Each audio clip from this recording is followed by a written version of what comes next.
Hello friends, आप देख रहे हैं आपका अपना यूट्यूब चैनल जीके क्लासेज 1972। और इस वीडियो में मैं आपके लिए लेकर आया हूं RPSC assistant professor political science के इम्पोर्टेंट क्वेश्चन। अगर आप चैनल पर नए हैं तो चैनल को सब्सक्राइब जरूर कीजिएगा। ठीक है, तो दोस्तों जो 16 मई 2024 को आरपीएससी के द्वारा पॉलिटिकल साइंस के फर्स्ट और सेकंड पेपर की एग्जाम आयोजित की जा रही है, उससे रिलेटेड ये जो है इम्पोर्टेंट क्वेश्चन है। कुछ टॉपिक्स के ऊपर मैं ये क्वेश्चन आपके लिए लेकर आया हूँ। पहला जो क्वेश्चन है वो आप देखिए, सूची फर्स्ट को सूची सेकंड से सुमेलित कीजिए तथा निम्नलिखित कोड से सही उत्तर चुनिए। तो ये सूची फर्स्ट है, इसमें विचारकों के नाम हैं। ठीक है, ये सूची सेकंड है, उसके अंदर अलग अलग विचारकों के द्वारा प्रतिपादित जो अवधारणाएं हैं वो दी गई हैं। ठीक है, अब इसमें आपको सही जो कूट है उसका चयन करना है। तो इसका जो सही उत्तर होगा वो होगा पहला ए। यानी इसमें आपको क्या देखना है कि जो ए है इसके अंदर 3 नंबर का आएगा। तो ए में क्या है, ए में है अरविंद घोष। तो इसकी जो अवधारणा है उसका नाम है 3 नंबर का, यानी स्वतंत्र राष्ट्रों का विश्व संघ। ठीक है, ये इसका है। फिर बी के अंदर इसमें क्या आएगा 2 नंबर का, यानी बी में है अमर्त्य सेन और 2 नंबर का है कैपेबिलिटी का सिद्धांत। तो ये जो कैपेबिलिटी का सिद्धांत है ये किसके द्वारा प्रतिपादित किया गया था, अमर्त्य सेन के द्वारा। फिर सी के अंदर जो है 4 नंबर का, ठीक है, सी में 4 नंबर का, तो सी में जॉन रॉल्स, इसमें 4 नंबर का है न्याय सिद्धांत। ठीक है, ये न्याय सिद्धांत का प्रतिपादन जॉन रॉल्स के द्वारा किया गया था। डी में है फेस्ट, यानी रॉबर्ट डी पुटनम, इसके द्वारा पहला यानी बहुसंस्कृतिवाद का सिद्धांत या अवधारणा जो है वो प्रतिपादित की गई थी। ठीक है, अगला जो क्वेश्चन है इसके अंदर है, सूची फर्स्ट को सूची सेकंड से सुमेलित कीजिए तथा निम्नलिखित कूट में से सही उत्तर चुनिए। तो सूची फर्स्ट के अंदर विचारकों के नाम है, सूची सेकंड के अंदर उनकी द्वारा लिखित पुस्तकों के नाम है। आपको जो है सही सूची का मिलान करके और सही कूट का चुनाव जो है वो करना है। तो ये आप इसमें कूट देख सकते हैं। इसका जो सही उत्तर होगा वो होगा डी। ठीक है, यानी एक के अंदर 2 नंबर, एक का मतलब अमर्त्य सेन। तो अमर्त्य सेन के द्वारा जो लिखी गई पुस्तक है उसका नाम है 2 नंबर की द आइडिया ऑफ जस्टिस। ठीक है, इसके बाद में बी के अंदर 3 नंबर का, ठीक है, बी यानी जॉन रॉल्स, इसके अंदर जॉन रॉल्स की पुस्तक का नाम है 3 नंबर यानी द थ्योरी ऑफ जस्टिस। ठीक है, फिर सी में है 4 नंबर का, यानी अरविंद घोष के द्वारा लिखित पुस्तक का नाम है the idea of human unity. और डी के अंदर जो है ये है 1 नंबर का। तो डी जो है इसका लेखक का नाम है रजनी पामदत्त। ठीक है, रजनी पामदत्त की जो पुस्तक है उसका नाम है आपके 1 नंबर का, यानी इंडिया टुडे। ठीक है, तो इस प्रकार से आपको इन कोट को सही सुमेलित करके बताना है। अगला जो क्वेश्चन है वो आप देखिए, निम्नलिखित कथनों पर विचार कीजिए। इसमें 3 कथन दिए गए हैं। पहला कथन है, मोनोकल्चर एक विचार है जो एक संस्कृति को बाकी सभी से श्रेष्ठ मानता है। ठीक है, दूसरा कथन है, गलन पात्र संस्कृतिवाद अमेरिकी कल्चर में देखने को मिलता है। तीसरा जो कथन है वो है, बहुसंस्कृतिवाद में संस्कृति विभिन्नता को समस्या नहीं अपितु समाज की संपत्ति माना जाता है। तो उपयुक्त कथनों में से सही कथन बताना है आपको। इसमें सही कथन कौन सा है, सही कथन है फर्स्ट नंबर का। फर्स्ट नंबर का है ये सही कथन है, यानी 1, 2 और 3 तीनों ही कथन सही हैं। ठीक है, पहला कथन भी सही है, मोनोकल्चर एक विचार है जो एक संस्कृति को बाकी सभी से श्रेष्ठ मानता है। दूसरा भी सही है, गलन पात्र संस्कृतिवाद अमेरिकी कल्चर में देखने को मिलता है। और तीसरा भी सही है कि बहुसंस्कृतिवाद में संस्कृति विभिन्नता को समस्या नहीं अपितु समाज की संपत्ति माना जाता है। अगला क्वेश्चन है, उत्तर उपनिवेशवाद से संबंधित निम्नलिखित कथनों पर विचार कीजिए। तो ये उत्तर उपनिवेशवाद से संबंधित इसके अंदर 3 कथन दिए गए हैं। पहला कथन देखिए, उत्तर उपनिवेशिक राज्य यह नहीं मानते कि विश्व राजनीति का केंद्र यूरोप व अमेरिका है। दूसरा कथन है, उत्तर औपनिवेशिक अनुशासन ना पाश्चात्यवादी है और ना गैर पाश्चात्यवादी है, बल्कि दोनों के बीच द्वंद्व एवं अंतःक्रिया है। तीसरा कथन देखिए, उत्तर उपनिवेशवाद का मूल तत्व है साम्राज्यवाद तथा सांस्कृतिक साम्राज्यवाद का विरोध तथा किसी भी तरह की औपनिवेशिक मानसिकता का विरोध। ठीक है, तो अब इनके अंदर कौन सा कथन या कौन से कथन जो है वो सही है या सही हैं। ठीक है, तो इसके अंदर ये जो डी है ये सही है, यानी पहला, दूसरा और तीसरा तीनों ही कथन क्या हैं, सही हैं। तो ये तीनों कथन जो आप अच्छी तरह पढ़ लीजिए, तीनों ही कथन इसके अंदर सही है। तो पहला कथन, उत्तर उपनिवेशिक राज्य यह नहीं मानते कि विश्व राजनीति का केंद्र यूरोप व अमेरिका है। दूसरा कथन, उत्तर औपनिवेशिक अनुशासन न पाश्चात्यवादी है और न गैर पाश्चात्यवादी है, बल्कि दोनों के बीच द्वंद्व एवं अंतःक्रिया है। तीसरा कथन, उत्तर उपनिवेशवाद का मूल तत्व है साम्राज्यवाद तथा सांस्कृतिक साम्राज्यवाद का विरोध तथा किसी भी प्रकार की औपनिवेशिक मानसिकता का विरोध। ठीक है, अगला क्वेश्चन देखिए 5 नंबर का, यह है अभिकथन ए। तीसरी दुनिया के बहुत से बुद्धिजीवियों ने उत्तर औपनिवेशिक अनुशासन का विरोध किया है। तर्क क्या दिया है, तर्क है आर, यह देशी स्वतंत्रता संघर्ष की उपेक्षा करता है। तो आपको क्या करना है, नीचे दिए गए कूट में से सही कूट का चयन करना है। ठीक है, ये 4 कूट दिए गए हैं, इसके अंदर आपको सही कूट का चयन करना है। तो इसमें सही जो कूट है वो पहला है कि ए और आर दोनों सत्य हैं। ठीक है, यानी कथन और तर्क दोनों सत्य हैं और आर एक का सही स्पष्टीकरण है। ठीक है, इसमें देखिए आप, ये कथन है, तीसरी दुनिया के बहुत से बुद्धिजीवियों ने उत्तर औपनिवेशिक अनुशासन का विरोध किया है। ये कथन जो है ये भी सही है और इसका तर्क क्या है, यह देशी स्वतंत्रता आंदोलन की उपेक्षा करता है, ये भी सही है। ठीक है, और आर जो है ये एक की सही व्याख्या करता है, आर जो है ये एक का सही स्पष्टीकरण है। ठीक है, अगला जो क्वेश्चन है, कल्याणकारी अर्थशास्त्र के लिए अमर्त्य सेन को भारत सरकार द्वारा किस वर्ष भारत रत्न प्रदान किया गया था। ठीक है, इसका उत्तर होगा बी, 1999 के अंदर।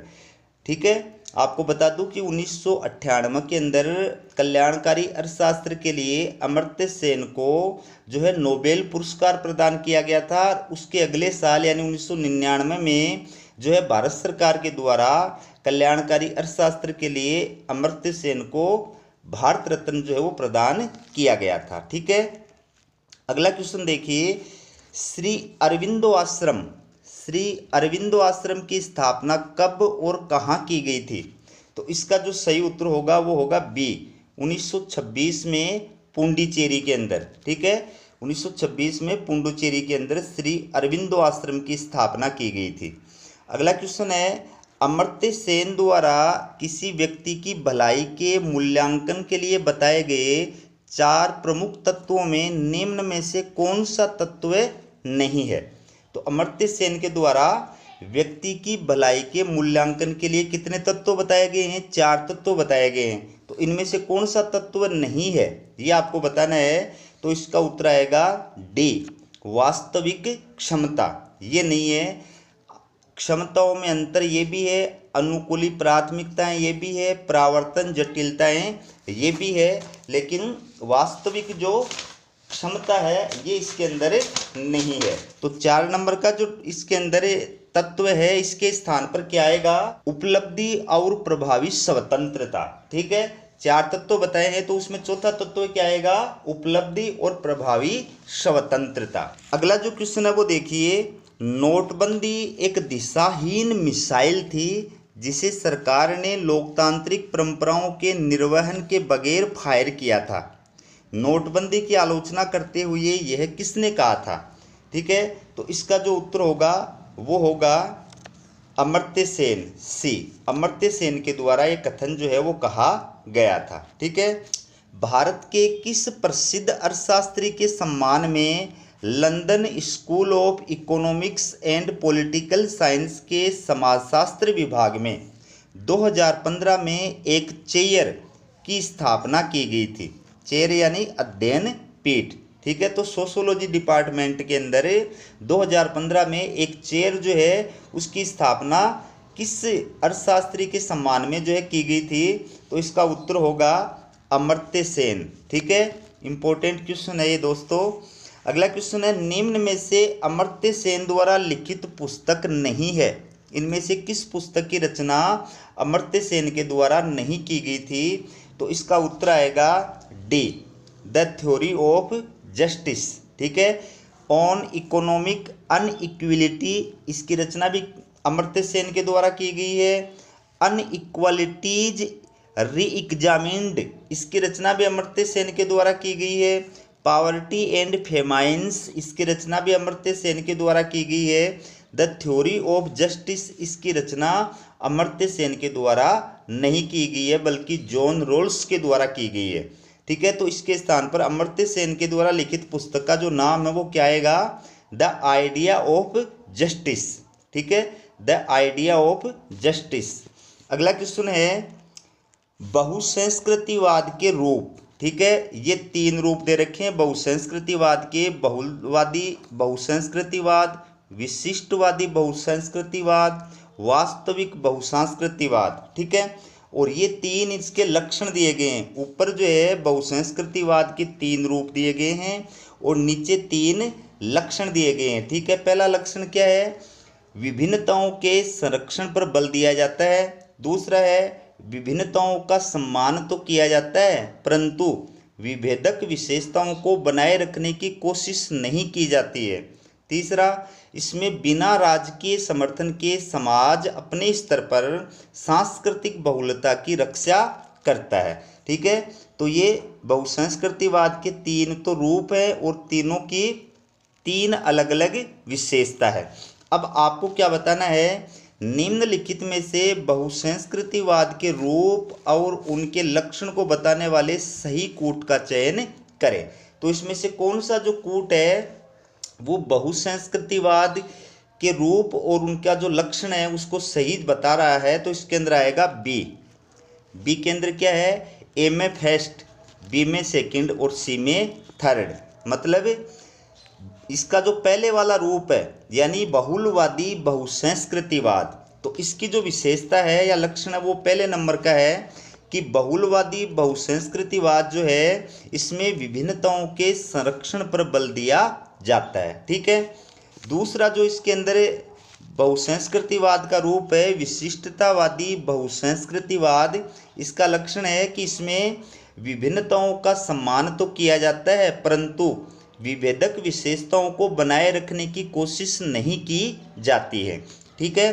और तीसरा जो बहुसंस्कृतिवाद का रूप है वो है वास्तविक बहुसंस्कृतिवाद। तो इसका जो लक्षण है वो है कि इसमें बिना राजकीय समर्थन के समाज अपने स्तर पर सांस्कृतिक बहुलता की रक्षा करता है, ठीक है।